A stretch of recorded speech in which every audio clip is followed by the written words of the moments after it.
सूरज ढल रहा है, परछाइयां लंबी और टेढ़ी मेढ़ी हो रही हैं। भानगढ़ किले की टूटी फूटी दीवारों से ठंडी हवा सरसरा रही है। ये कोई मामूली खंडहर नहीं है, ये एक ऐसी जगह है जहां हवा में डर घुला हुआ है। इसे भारत की सबसे डरावनी जगहों में से एक माना जाता है। भानगढ़ राजस्थान में एक अकेला खामोश पहरेदार सा खड़ा है। इसकी वीरान सुंदरता एक काले और दुखद अतीत को छुपाती है। एक ऐसा अतीत जो प्यार, धोखे, जादू और एक ऐसे श्राप से भरा है जो आज तक बना हुआ है। भानगढ़ का नाम सुनते ही बहादुर से बहादुर की भी रूह कांप जाती है। किले की खामोशी को सिर्फ हवा ही तोड़ती है। ये टूटी हुई खिड़कियों और गिरती हुई मेहराबों से सीटी बजाती है। ये सदियों से गूंजती एक त्रासदी की आवाज है। ये उन लोगों के लिए एक चेतावनी है जो अंदर जाने की हिम्मत करते हैं, क्योंकि भानगढ़ सिर्फ एक किला नहीं है, ये एक कब्र है, एक भयानक श्राप का स्मारक जिसने इसे समय में जमा दिया है। किले के बीचों बीच रहती थी राजकुमारी रत्नावती। वो अपनी खूबसूरती और नजाकत के लिए जानी जाती थी। उसकी आंखें हजारों सितारों की तरह चमकती थीं। उसकी हंसी हवा में बजती झंकार की तरह थी। एक दिन सिंघिया नाम का एक ताकतवर जादूगर भानगढ़ आया।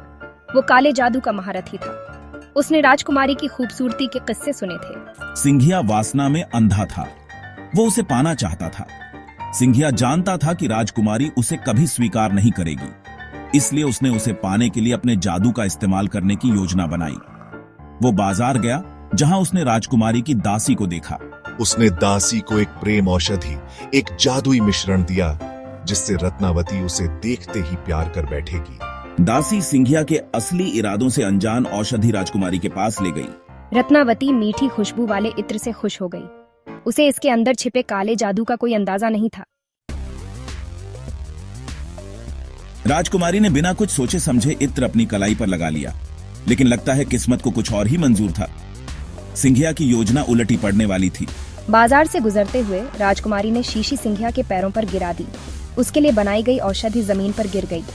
ऐसा लगा जैसे धरती भी काले जादू के स्पर्श से फुफकार रही हो। सिंघिया का गुस्सा 7वें आसमान पर पहुंच गया।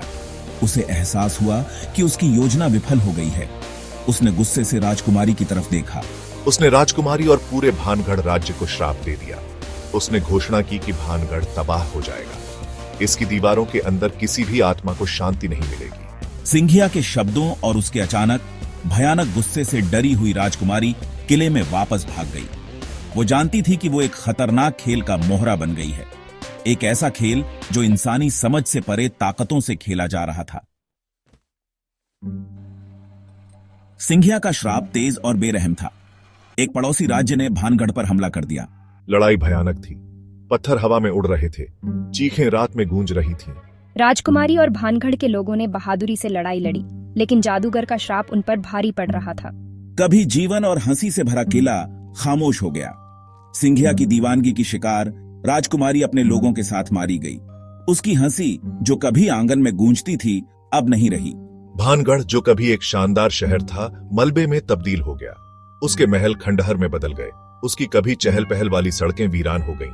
शहर पूरी तरह से खाली हो गया। यह एक भूतिया शहर बन गया जो हमेशा के लिए सिंघिया के भयानक श्राप में फंस गया। आज तक किला वीरान पड़ा है। स्थानीय लोग और आने वाले सभी अजीब घटनाओं की बात करते हैं। बेजुबान आवाजों की फुसफुसाहट, चांदनी में चलती परछाइयां। जैसे ही सूरज डूबने लगता है, हवा में डर छा जाता है। भारतीय पुरातत्व सर्वेक्षण ने सूर्यास्त के बाद किले में प्रवेश पर सख्त प्रतिबंध लगा दिया है। कहानियां बहुत ज्यादा हैं, बहुत ज्यादा एक जैसी हैं, जिन्हें नजरअंदाज नहीं किया जा सकता।